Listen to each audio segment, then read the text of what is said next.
పొద్దుటిపూట తింటారు, రాత్రిపూట తాగుతారు, మీరు మాత్రం సంతోషంగా ఉండాలా? పేదోళ్ళ పిల్లలు దీక్షలతోటి, ఆమరణ నిరాహార దీక్షలతోటి పేదోళ్ళ పిల్లల ప్రాణాలు బలి ఇవ్వడానికి ఇలా బావబామర్దులు ఇద్దరు కలిసి కుట్ర చేస్తారు. ఇవాళ అందుకే విద్యార్థులకి వేదిక మీద నుంచి నేను విజ్ఞప్తి చేస్తున్నా, వాళ్ళ పార్టీ బలహీన పడ్డప్పుడు, రాజకీయంగా వాళ్ళు సచ్చినప్పుడు విద్యార్థులను చంపి ఆ శవాల మీద పార్టీని నిర్మించుకోవాలని కుట్ర చేస్తున్నారు. ఇవాళ కొంతమంది విద్యార్థులను రెచ్చగొట్టి వాళ్ళ భావోద్వేగాలతో రాజకీయంగా లబ్ధి పొందాలని చూస్తారు.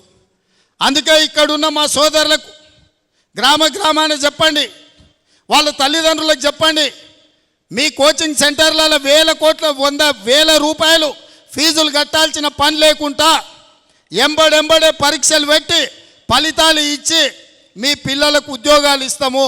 ఒకవేళ పరీక్ష రాసి ఉద్యోగం రాకపోతే ఇంకే ప్రైవేటుల్లోనైనా వాళ్ళు ఉద్యోగం చేసుకోవడానికి అవకాశం ఉంటుంది.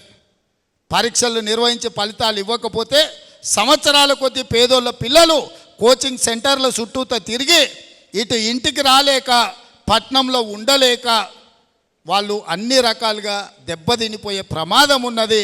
ప్రతి గ్రామంలో మా కార్యకర్తలు అందరూ కూడా చెప్పాలి. ఇవాళ అప్పుడప్పుడు మా వాళ్ళు కూడా వచ్చి అంటుంటారు, అని ఆ పిల్లలు ఏదో పరీక్షలు వాయిదా ఏమంటారు కదా, వేస్తే పోతుంది కదా అని. వేస్తే పోతుంది, నాకు కూడా ఏం పోతుంది, పరీక్ష వాయిదా వేస్తే నష్టం ఏం లేదు. కానీ పిల్లల జీవితాలు ఆగమైపోతాయి. ఆ పిల్లలు 10 ఏళ్ళు నష్టపోయారు కేసీఆర్ పాలనలో. 10 ఏళ్ళు ఒక్క పరీక్ష పెట్టలేదు, 10 ఏళ్ళు ఎవరికి ఉద్యోగం ఇవ్వలే. ఇవాళ నేను అవన్నీ చూసి వచ్చినోని కాబట్టి పిల్లలకు సరైన సమయంలో పరీక్షలు పెట్టాలని అనుకుంటున్నాను. అవి వాయిదా వేయడానికి ఒక పక్కన టీఆర్ఎస్, కొంతమంది కోచింగ్ సెంటర్ల ఓనర్లు కుట్రలు చేస్తున్నారు. ఇవన్నీ కూడా ప్రజలకు వివరించాల్సిన బాధ్యత మీ అందరి మీద ఉన్నది. పరీక్షలు వాయిదా వేస్తే కాంగ్రెస్కి వచ్చే నష్టం లేదు, మీ సోదరుడిగా నాకు పోయే కష్టమేం లేదు. కానీ లక్షలాది మంది నిరుద్యోగ యువకుల జీవితాలు ఆగమవుతాయి. ఇవాళ వాళ్ళని రెచ్చగొట్టి రాజకీయ లబ్ధి పొందాలని ఇవాళ బీఆర్ఎస్ నాయకులు ప్రయత్నం చేస్తున్నారు.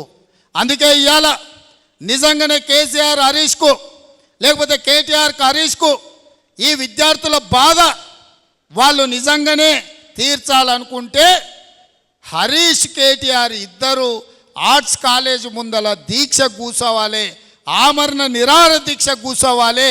ఈ పరీక్షలు వాయిదా పడే వరకు మంది పిల్లలు ఎవ్వరు కూర్చోవద్దు. 10 ఏళ్ళు మంత్రులు అనుభవించిన మీరిద్దరు ఈరోజు ఎమ్మెల్యేలు, మీరు వచ్చి కూర్చోండి. ఈ వాదనలో నిజం ఉంటే 2 ఎమ్మెల్యేలను తెలంగాణ ప్రభుత్వం వదులుకోదు కదా, కూర్చోండి 10-15 రోజులు.